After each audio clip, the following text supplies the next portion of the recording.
हजरत को क्यों नहीं भूल पाया? तो वजह क्या है? अल्लाह कुरान में फरमाता है अम्मा यनफउन्नासा फयमकुसु फिल अर्द, जो लोगों को फायदा पहुंचाता है, जो लोगों को नफा पहुंचाता है, वो जमीन में बाकी रहता है। वो जमीन के ऊपर जब तक रहता है तब भी लोग उसको याद करते हैं, और जमीन के नीचे चला जाता है तब भी लोग उसको याद करते हैं। सुभान अल्लाह। और हदीस पाक में है खैरुन्नास मन यनफउन्नास, लोगों में सबसे बेहतर वो है जो लोगों को फायदा पहुंचाए। सबसे बेहतर इंसान वो है जो लोगों को फायदा पहुंचाए।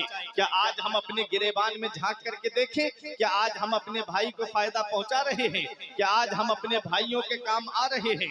नहीं। अगर किसी इंसान का बिजनेस तरक्की पे है, कोई इंसान कारोबार में तरक्की कर रहा है, तो दूसरा भाई देख करके जल रहा है, इसको इतनी तरक्की मिली कैसे, इसको इतना पैसा आया कहां से, ये इतनी अच्छी गाड़ी में घूम क्यों रहा है, कौन से मुकदमे में इसे फंसाया जाए ताकि इसकी दौलत खत्म हो जाए, कौन सा ऐसा तरीका अपनाया जाए जो इसकी ये तरक्की की मंजिल जो है वो रुक जाए। लेकिन इतना याद रखना प्यारे मुसलमानों, आज हम अपने भाई को फायदा नहीं पहुंचा रहे हैं, लेकिन आओ जिन वलियों के उर्स में आप आए हो, जिन वलियों की मोहब्बत में यहाँ पर आए हो, जरा उनकी सीरत को भी उठा के देख लिया करो, कभी उनकी जिंदगी को भी उठा के देख लिया करो। आज मैं गरीब नवाज की जिंदगी के कुछ गोशे आपके सामने रख करके गुजरना चाहता हूँ। ये कौन गरीब नवाज हैं? आप देखें, कस्बा संजर की सरजमीन पे आपकी विलादत होती है, और आपकी वो शान है, वो अजमत है, वो मकाम है, वो मर्तबा है। कोई गरीब नहीं, सैयद गयासुद्दीन के बेटे थे हजरात, सैयद गयासुद्दीन के बेटे, घर से बहुत अमीर, गरीब नहीं बल्कि अमीर थे।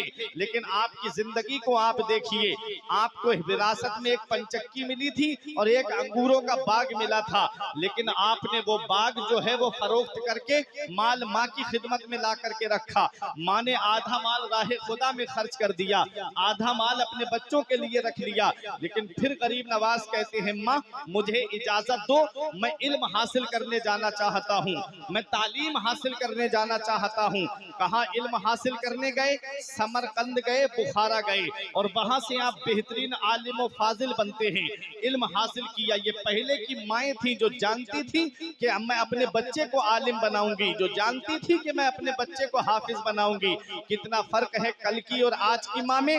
आज की माँ सोचती है जब बच्चा बोलने लगता है, जब बच्चा चलने लगता है, तो वो सोचती है कि मैं इसे इंग्लिश मीडियम स्कूल में भेजूंगी। कोई कहती है मैं इसे डॉक्टर बनाऊंगी, कोई कहती है मैं इसे प्रोफेसर या मास्टर बनाऊंगी। हाँ हाँ मेरी बहन, मैं जानता हूँ अगर तेरा बच्चा डॉक्टर बन गया, अगर तेरा बच्चा इंजीनियर बन गया, अगर तेरा बच्चा प्रोफेसर बन गया, तो वो दौलत तो जरूर कमा के लाएगा, लेकिन वो ताज जो अल्लाह एक हाफिज कुरान के माँ बाप को अता फरमाएगा, वो ताज जो अल्लाह एक आलिम दीन के माँ बाप को अता फरमाएगा, वो ताज जो हदीस पाक में आया है मन करअल कुरान व अमिला बिमा फीहि यलबिसु वालिदाहु ताजन यौमल क़ियामती दौहु अहसनो का दौइ शम्स। मेरे आका फरमाते जो कुरान पढ़े और उस पर अमल करे तो अल्लाह ताला क़यामत के दिन उसके माँ बाप को ऐसा ताज अता फरमाएगा जिसकी रोशनी आसमान के चांदो सूरज से भी ज्यादा। वो ताज एक आलिम दीन के माँ बाप को मिलेगा, वो ताज एक हाफिज कुरान के माँ बाप को मिलेगा। और इतना याद रखना प्यारे मुसलमानों, मैंने दुनिया का जायजा लिया है कि वो लोग जो दुनियावी तालीम की तरफ अपने बच्चों को भेजते हैं, जब दुनिया से उनका जाना होता है तो कब्र पे कोई फातिहा पढ़ने वाला तक नसीब नहीं होता, कब्र पे कोई कुरान पढ़ने वाला तक नसीब नहीं होता। और वो औलाद जिसको दीनी तालीम नहीं दी, बाप का जनाजा उठता है वो बंटवारे की लड़ाई करना शुरू कर देते हैं। इतना याद रखो, अपनी औलाद को इस हाल में छोड़ करके जाओ, अपनी औलाद को जब दुनिया से जाओ तो इस हाल में छोड़ के जाना कि जब जनाजा उठने वाला हो तो वो सरहाने बैठ के सूरह यासीन शरीफ की तिलावत करते नजर आए, वो कुरान की तिलावत करते हुए नजर आए। ए मेरे प्यारे मुसलमानों, ये दुनिया हमेशा रहने की जगह नहीं है, यहाँ हमेशा नहीं रहना है। मौत से किसको रुस्तगारी है? आज उनकी तो कल हमारी बारी है, और आगाह अपनी मौत से कोई बशर नहीं। सामान 100 बरस बरस का है पल की खबर नहीं, पता नहीं ये दुनिया कब छोड़ के हमें जाना पड़ जाए। तो क्यों ना हम ये दुनिया जब छोड़ के जाएं तो इस हाल में दुनिया छोड़ करके जाना कि जब जनाजा उठे तो हम जनाजे पे ये शेर पढ़ा जाए कि लहिद में इसके रुखे शह का दाग लेके चले, लहिद में इसके रुखे शह का दाग लेके चले, अंधेरी रात सुनी थी चराग लेके चले। बेशक सुभान अल्लाह माशाअल्लाह। दुनिया से जब जाना हो तो इस हाल में दुनिया से जाना कि तुम्हारा रब तुमसे राजी हो, तुम्हारे रसूल तुमसे राजी हो। तो इतना याद रखना प्यारे मुसलमानों, ये जिंदगी दोबारा नहीं मिलती है, ये जिंदगी दोबारा नहीं मिलती। कभी दौलत पे घमंड आने लगे तो कब्रिस्तान का चक्कर लगा लिया करो, कभी बिल्डिंगों पे फख्र होने लगे तो कब्रिस्तान का चक्कर लगा लिया करो, कभी सेहत पे नाज होने लगे तो कब्रिस्तान का चक्कर लगा लिया करो, कभी लड़कों की मुलाजिमत और नौकरी पे घमंड आने लगे तो एक बार कब्रिस्तान में घूम लिया करो। वहां तुमसे ज्यादा दौलतमंद लेते हैं, वहां तुमसे ज्यादा सरमाए वाले लेते हैं, वहां तुमसे ज्यादा हसीनो जमील लेते हैं। जो नाक पे मक्खी नहीं बैठने देते थे आज वो कब्र के नीचे मनो मिट्टी के नीचे दफन है। इतना याद रखना प्यारे मुसलमानों, ये दुनिया हमेशा रहने की जगह नहीं है, यहाँ से बहुत जल्दी ये दुनिया छोड़ करके हमें जाना है। अब तो उम्रें भी कम हो रही हैं और बीमारियां ऐसी चल गई हैं कि पता ही नहीं चलता कि कब ये दुनिया छोड़ के इंसान चला जाए। पहले महीनों इंसान बीमार पड़ता था, बिस्तर पे लेटा रहता था, तब कहीं लोग अंदाजा लगाते थे कि अब ये दुनिया से जाने वाला है। अब तो ऐसी बीमारी क्या हमारे सामने बात करके गया, घर पे पहुंचा, अचानक से अटैक पड़ा और दुनिया से रुखसत हो गया। ऐसी बीमारियां चल रही हैं, अल्लाह हम सब की हिफाजत फरमाए, इन मुहलिक बीमारियों से हम सब की हिफाजत फरमाए। इतना याद रखना प्यारे मुसलमानों, ये जिंदगी दोबारा मिलने वाली नहीं है, अपने रब की इबादत करके ये जिंदगी गुजार दो।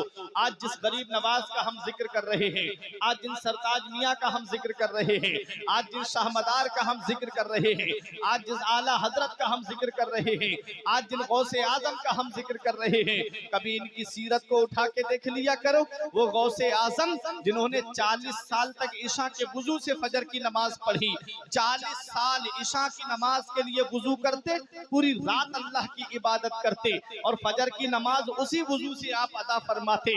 ऐ सिंघाई मुराबान के जिंदा दिल मुसलमानों, 40 साल ये पीठ गौसे आजम की बिस्तर से नहीं मिली है, 40 साल बिस्तर से ये पीठ नहीं लगाई गौसे आजम ने। 40 साल में 15 साल इस हाल में गुजारे कि एक पैर जमीन पे खड़ा करते, एक जमीन पे रखते, किसी लकड़ी का सहारा लेके पूरी रात कुरान की तिलावत करते और पूरी रात में एक मर्तबा कुरान शरीफ खत्म फरमा लिया करते थे। वो गौसे आजम, आप सोचते हो जलसे में आ गए, हाथ उठा के सुभान अल्लाह बोल दिया तो जन्नत मिल जाएगी? जन्नत मिलना इतना आसान नहीं है। कुरान में रब फरमाता है, अम हसिबतुम अन तदखुलुल जन्नता, क्या तुम ये गुमान करे बैठे हो कि जन्नत तुम्हें इतनी आसानी से मिल जाएगी?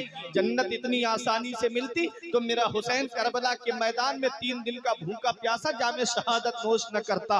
अगर जन्नत मिलना इतना आसान होता तो बगदाद का गौसे आजम 40 साल तक ईशा के वुजू से फजर की नमाज पढ़ने वाला काबे का गिलाफ पकड़ के रो रो के कह रहा है, मौला मेरे नेक आमाल अपनी बारगाह में कबूल फरमा ले, मौला मेरे सदका मेरे नेक आमाल अपनी बारगाह में कबूल फरमा ले। मेरे नेक आमाल तेरी बारगाह में कबूल नहीं, मौला मुझे कयामत में नाबीना करके उठाना, मौला कयामत में मुझे अंधा करके उठाना। किसी ने गौसे आजम से पूछा, वो इस तरह रो के अपने रब को मनाने वाले, जरा ये तो बता तू ये दुआ क्यों कर रहा है कि नाबीना करके उठाना? तो गौसे आजम ने जवाब दिया था कि वहाँ नबीयीन होंगे, वहाँ सिद्दीकीन होंगे, वहाँ शुहदा होंगे, वहाँ सालेहीन होंगे, उन नेकोकारों के सामने मैं कैसे खड़ा होऊंगा? अल्लाह अल्लाह। वो गौसे आजम तब तक कोई वली बनता ही नहीं है जब तक गौसे आजम के दस्तखत नहीं हो जाते। अरे विलायत का बजट गौसे आजम की बारगाह से पास होता है। उनके खौफे खुदा का ये आलम है, पूरी पूरी रात रो करके गुजार देते हैं, पूरी पूरी रात अल्लाह की इबादत में गुजार देते हैं।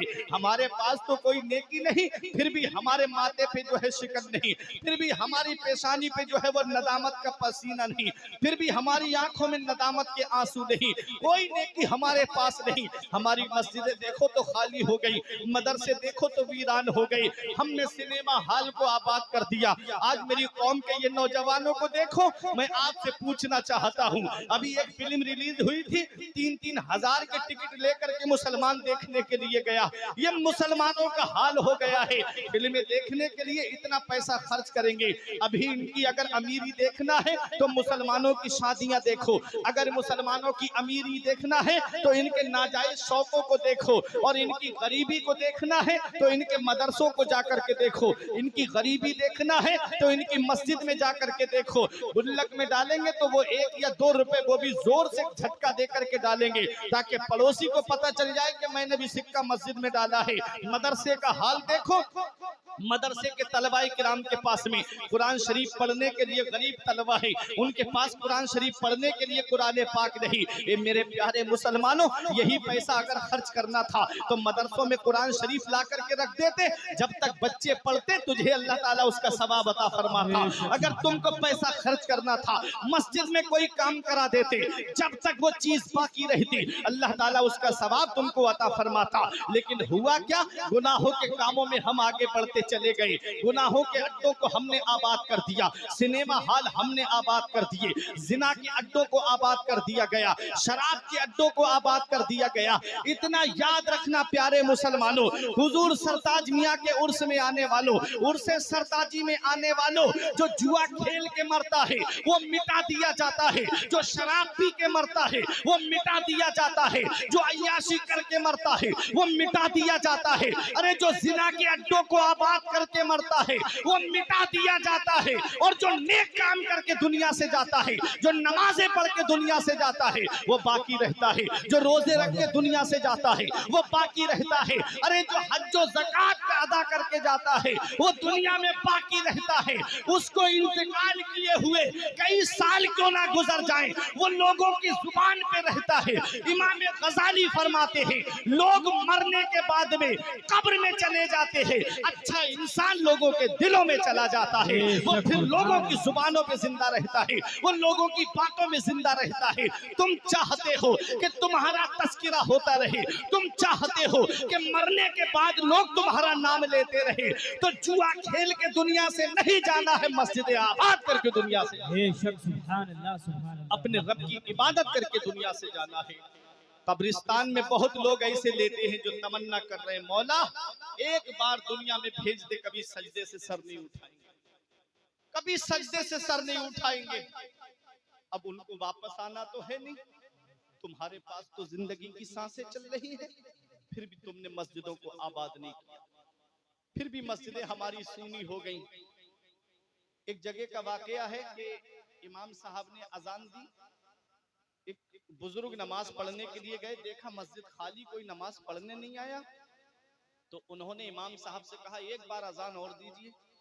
इमाम साहब ने दोबारा अजान दी, लोग आ गए मोहल्ले के निकल कर, इमाम साहब ने 2 बार अजान पढ़ दी, इमाम साहब ने 2 बार अजान पढ़ दी, इमाम साहब को क्या हो गया, पूरी भीड़ लग गई मस्जिद के सामने। बुजुर्ग ने कहा कि दोबारा अजान तो आपने सुन ली, और इमाम के ऊपर जो है एक तोहमत बांधने के लिए तो तुम लोग आ गए, इमाम को ज़ज्र तौबीख करने के लिए तो तुम लोग आ गए, अल्लाह की इबादत करने के लिए नहीं आए, अल्लाह की इबादत के लिए जमा नहीं हुए। इमाम तो एक कमजोर आदमी का नाम है ना, जो आए वो उस पर तेज होके चला जाए। ये हाल होता है ना आज हमारे यहाँ का, इमामों को हमने गुलाम बना दिया। इमाम सरदार होता है, अगर जुमे में 1-2 मिनट ऊपर हो जाए ना, 1:30 बजे खुतबा है और अगर 32 मिनट हो गए तो कितने लोग आपस में बोलने लगे टाइम बढ़ा दिया इन्होंने, टाइम बढ़ा दिया। इमाम बादशाह है, बादशाह, और आप रियाया हो। बादशाह को इख्तियार दिया है शरीयत ने, वो चाहे 1 मिनट बढ़ाए या 5 मिनट बढ़ा दे, रियाया को बोलने का हुक्म नहीं है। फिर बादशाह ही कहाँ रहा वो, फिर तो ये हुआ कि आप उंगली के इशारे पे उसे नचा रहे हो कि आज इमाम साहब ये करना है, आज इमाम साहब ये करना है। नहीं प्यारे मुसलमानों, ये दुनिया हमेशा रहने की जगह नहीं है, बहुत जल्दी ये दुनिया छोड़ के हमको जाना है। ये दुनिया में हमेशा हम रहने के लिए नहीं आए। अल्लाह ने हमें पैदा किस लिए किया था? वमा खलक़तुल जिन्ना वल इंसा इल्ला लियअबुदून। बेशक। रब फरमाता है हमने जिन्नात और इंसान को सिर्फ अपनी इबादत के लिए पैदा किया है। बेशक सुभान आज जिस अल्लाह। काम के लिए अल्लाह ने हमें पैदा किया उसी के लिए हमारे पास वक्त नहीं। जी। यूट्यूब चलाने के लिए हमारे पास वक्त है, फेसबुक चलाने के लिए हमारे पास वक्त है, व्हाट्सएप पे, फेसबुक पे, व्हाट्सएप पे, इंस्टाग्राम पे तस्वीरें देखने के लिए हमारे पास वक्त है। बस वक्त नहीं तो नमाज के लिए वक्त नहीं। और सबसे पहला सवाल ही कयामत में नमाज के बारे में होगा। जी। उसी में जीरो निकल आए तो फिर कौन है जो हमारे काम आएगा? बहुत खूब। कौन है जो कब्र में हमारे काम आएगा? इसी को मेरे इमाम ने कहा था, उनको रहम आए तो आए वरना वो कड़ी मार है क्या होना है। छुप के लोगों से किए जिसके गुनाह वो खबरदार है क्या होना है। कल तो दीदार का दिन है और यहाँ आंख बेकार है क्या होना है। हाय बिगड़ी तो कहाँ आकर नाव, ऐन मझधार है क्या होना है। ऐ मेरे प्यारे मुसलमानों, जिन औलियाए किराम को आज हम याद कर रहे हैं, इनकी जिंदगी को आप देखें। ये पूरी पूरी रात अल्लाह की इबादत करते थे, पूरी पूरी रात अल्लाह की इबादत करते। और गरीब नवाज की शान जरा आप देखिए। 37 साल एक मुरीद का कहना है, 37 साल गरीब नवाज की ये पीठ बिस्तर से नहीं लगी। पूरी पूरी रात अल्लाह की इबादत करना। गौसे आजम 40 साल तक अल्लाह की इबादत इस हाल में करते रहे कि ये पीठ बिस्तर से नहीं लगी गौसे आजम की। ये वो अल्लाह के नेक बंदे हैं जिनके पास नेकियों का सरमाया है, जिनके पास नेकियों का जखीरा है। और ऊपर लेकर के चलूं, आओ जरा उनकी शान देखो, जिन्हें नबी ने दुनिया में जन्नती होने की बशारत अता फरमाई। जिसे दुनिया में नबी ने फरमाया कि उस्मान गनी जन्नती हैं, उनकी जरा शान देखिए। नबी की 2 शहजादी जिनके निकाह में आई वो हजरत उस्मान गनी है। जो जुन्नूरैन का लक़ब पाते हैं वो हजरत उस्मान गनी हैं। वो जब कब्रिस्तान के करीब से गुजरते तो इतना रोते कि आंखों से आंसू टपकते, दाढ़ी भीग जाती, जमीन पे आंसू गिरने लगते। कोई देखने वाला देख के कहता, ये उस्मान गनी आप तो बख्शे बख्शाए हो, आपको तो नबी ने दुनिया में जन्नती होने की बशारत अता फरमाई है, आप इतना क्यों रोते हो? तो आप कहते हैं ये कब्र दुनिया की मंजिलों में सबसे आखिरी मंजिल है और आखिरत की मंजिलों में सबसे पहली मंजिल है। अगर इस कब्र से इंसान पास हो गया तो आगे उसके लिए आसानियां हैं, और कब्र के सवालों के जवाब में फंस गया तो आगे बड़ी सख्त मंजिलें हैं। ऐ मेरे प्यारे मुसलमानों, उस कब्र की काली कोठरी को याद कर लिया करो। वो कब्र रोजाना इंसान से पुकार के कहती है, ए मेरे ऊपर गाड़ियां दौड़ाने वाले, ए मेरे ऊपर पैर को धमक के रखने वाले, ए मेरे ऊपर सीना तान के चलने वाले, इतना याद रखना मैं कीड़े मकोड़ों का घर हूँ, मैं तन्हाई और वहशत का घर हूँ, मैं डर का घर हूँ, मैं अंधेरी कोठरी हूँ। मेरे अंदर जब आए तो रोशनी का इंतजाम करके आना, मेरे अंदर जब आए तो अपने लिए रोशनी का इंतजाम करके आना। ए मेरे प्यारे मुसलमानों, क्या आज हमने कब्र की काली कोठरी का कोई इंतजाम किया है? आज हमारे यहाँ पर लाइट चली जाए हम तन्हाई अंधेरे में डरने लगते हैं। कभी कब्र की काली कोठरी को याद कर लिया करो, जहाँ बेटा बाप को मनो मिट्टी के नीचे दफन करके चला आएगा, जहाँ बेटा बाप को दफन करके चला आएगा, जहाँ भाई भाई को दफन करके चला आएगा, जहाँ पड़ोसी पड़ोसी को दफन करके चला आएगा, जहाँ दोस्त दोस्त को दफन करके चला आएगा, जहाँ रिश्तेदार रिश्तेदार को दफन करके चला आएगा। उस काली कोठरी को याद कर लिया करो। वहाँ कौन है जो तुम्हारे काम आएगा? अपने चेहरे इस लायक बना लो, अपना लिबास ऐसा बना लो, अपने आप को नबी की सुन्नतों के सांचे में ढाल लो। क्योंकि जब इंसान कब्र के अंदर पहुंचता है, जब मोमिन कब्र में पहुंचता है, तो कब्र में मदीने वाले मुस्तफा का दीदार होता है, नबी का दीदार होता है। नबी देख करके इस हाल में दुनिया से जाना कि नबी देख करके फरमाए कि कब्र में मेरा आशिक आया है, कब्र में मेरा गुलाम आया है। मेरा इमाम पुकार के कहता है कब्र में लहराएंगे ता हश्र चश्मे नूर के, कब्र में लहराएंगे ता हश्र चश्मे नूर के, जलवा फरमा होगी जब तलअत रसूलुल्लाह की। बेशक सुभान अल्लाह, सुभान अल्लाह, बहुत खूब, माशाअल्लाह, सुभान अल्लाह, वाह। कब्र में सरकार आए तो मैं कदमों पे गिरूं, गर फरिश्ते मुझे उठाएं तो मैं उनसे यूं कहूं, अब तो पाए नाज से मैं ऐ फरिश्तों क्यों उठूं, मर के आया हूं यहाँ इस दिलरुबा के वास्ते। अल्लाह अकबर। इस हाल में दुनिया से जाना कि नबी देख के मुस्कुराए, इरशाद फरमाए कब्र में मेरा गुलाम आया है, कब्र में मेरा आशिक आया है। इसलिए इस हाल में दुनिया से जाना कि तुमसे अल्लाह भी राजी हो, तुमसे रसूल भी राजी हो। कहीं ऐसा ना हो कि जब जनाजा उठे तो मोहल्ले के लोग ये कह दे वो जा रहा है जो बहुत ज्यादा लोगों को सताता था, वो जा रहा है जो लोगों पे बहुत जुल्म करता था, वो जा रहा है जो लोगों को हमेशा सताता रहता था। इस हाल में दुनिया से नहीं जाना, बल्कि जब जनाजा उठे तो मोहल्ले के लोग ये कहें लोगों को फायदा पहुंचाने वाला जा रहा है, नमाज की पाबंदी करने वाला जा रहा है, रोजों की पाबंदी करने वाला जा रहा है। जब इस हाल में जनाजा उठेगा तो यही कहा जाएगा कि लहिद में इश्क रुखे शह का दाग लेके चले, अंधेरी रात सुनी थी चराग लेके चले। मेरे प्यारे मुसलमानों, ये दुनिया हमेशा रहने की जगह नहीं है, इसलिए अपनी औलाद को दीनी तालीम दे के जाओ, अपनी औलाद को कुरान की तालीम दे करके जाओ। अब आओ देखो, गरीब नवाज की वालिदा हैं, अपने बेटे को मदरसा भेजती हैं, अपने बेटे को दीनी तालीम हासिल करने के लिए भेजती हैं। उन्होंने अपने बेटे को बुढ़ापे की आड़ न बनाया, ये नहीं कहा बेटे हसन तू बुढ़ापे में मुझे छोड़ के जाएगा, बेटा तू ही मेरे बुढ़ापे का सहारा है, तेरे बाद मेरी जिंदगी जो है वो किस तरह से चलेगी। ऐ मेरे लाल तू चला जाएगा तो मुझे जरूरत के सामान कौन ला करके देगा, ये नहीं कहा माने, बल्कि कहा मेरे लाल तू दीन की खिदमत करने के लिए जा रहा है, तू दीन का काम करने के लिए जा रहा है, जा मेरे लाल मैं तुझे रोक भी नहीं सकती। इसलिए अब हदीसे पाक सुनो, नबी ने इरशाद फरमाया है अद्दिबू औलादकुम अला सलासे खिसाल। आका इरशाद फरमाते हैं अपनी औलाद को 3 बातें सिखाओ। कितनी बातें? अपनी औलाद को 3 बातें सिखाओ। हुब्बे नबीयकुम, अपने नबी की मोहब्बत सिखाओ, हुब्बे अहले बैती, और मेरे अहले बैत की मोहब्बत सिखाओ। आका इरशाद फरमाते हैं सबसे पहली बात क्या फरमाई आका ने? अपनी औलाद को 3 बातें सिखाओ। उन 3 बातों में सबसे पहली बात आका फरमाते हैं अपनी औलाद को नबी की मोहब्बत सिखाओ, उनके दिल में नबी की मोहब्बत डाल दो। अब मुझे बताओ सिंघाई वालों, क्या नबी की मोहब्बत बच्चों को बचपन से फिल्में दिखाने से पैदा होगी? क्या उन्हें कार्टून वाली फिल्में दिखाने से पैदा होगी? क्या उन्हें पबजी गेम खिलाने से बच्चों के दिल में नबी की मोहब्बत पैदा होगी? नहीं नहीं, बल्कि उनके हाथ में कुरान दे दो, नबी की मोहब्बत पैदा हो जाएगी। उनके हाथ में कुरान की तालीम दे दो, उनके दिल में नबी की मोहब्बत पैदा हो जाएगी। और जिसके दिल में नबी की मोहब्बत होती है उसके ईमान को कोई लूट नहीं सकता। जिसके दिल में नबी की मोहब्बत होती है उन्हें आग के शोलों पे भी लिटाया जाए तब भी वो ईमान का सौदा नहीं करते। जिसके दिल में नबी की मोहब्बत होती है उसे आग के अंदर भी डाला जाए तब भी वो अपने ईमान का सौदा नहीं करते।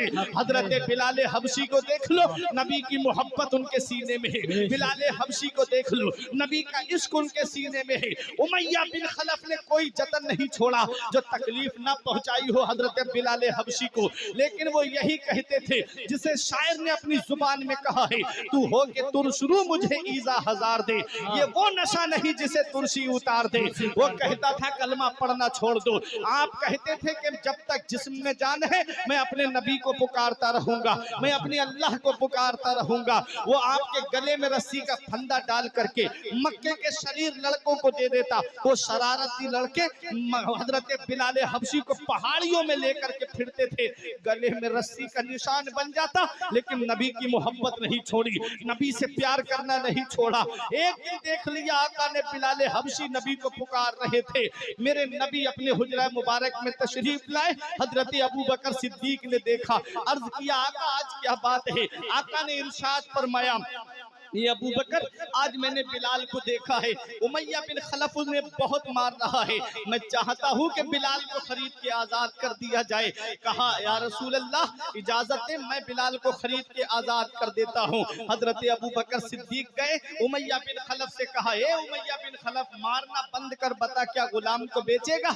कहा हाँ बेच दूंगा। कहा कितने में? उसने जो भी दिरहम बताए, जो भी पैसे बताए, आपने वो पैसे उसके हाथ पे रखे, बिलाल का हाथ पकड़ के चलने लगे। उमैया बिन खलफ ने जोर से कहा लगा के कहा, ए अबू बकर, मैं तो तुम्हें बहुत अच्छा ताजिर समझता था, तुम आज तिजारत में मात खा गए। कहा क्यों? कहा इस गुलाम से मैं इतना परेशान हो गया था, तुम किसी भी कीमत पे लेते मैं इसे तुम्हारे हाथ बेच देता, आज तुमने इसे बहुत महंगा खरीद लिया है। तब हजरत अबू बकर सिद्दीक फरमाते हैं, ए उमैया बिन खलफ, तू बिलाल के मर्तबे को क्या जाने, तू बिलाल की अजमत को क्या जाने, तू बिलाल की शान को क्या जाने, तू बिलाल के रुतबे को क्या जाने। अरे अगर आज बिलाल की खरीदारी के लिए अबू बकर की पूरी जायदाद मांगता तो अबू बकर बिलाल की आजाद करने के लिए पूरी जायदाद मुझे दे देता। उमैया बिन खलफ के पास से लेकर के जब हजरत बिलाल को मेरे नबी के सामने ला करके खड़ा किया, मेरे नबी के सामने बिलाल हबशी है, आका के कदमों पे गिर के कहते हैं, जिसे मेरे इमाम ने यूं कहा था कि या रसूल अल्लाह, तेरे कदमों में जो है गैर का मुंह क्या देखे, तेरे कदमों में जो है गैर का मुंह क्या देखे, कौन नजरों में जचे देख के तलवा तेरा, और तेरे टुकड़ों से पले गैर की ठोकर पे ना डाल, तेरे टुकड़ों से पले गैर की ठोकर पे ना डाल, झिड़कियां खाएं कहां छोड़ के सदका तेरा। बेशक सुभान अल्लाह।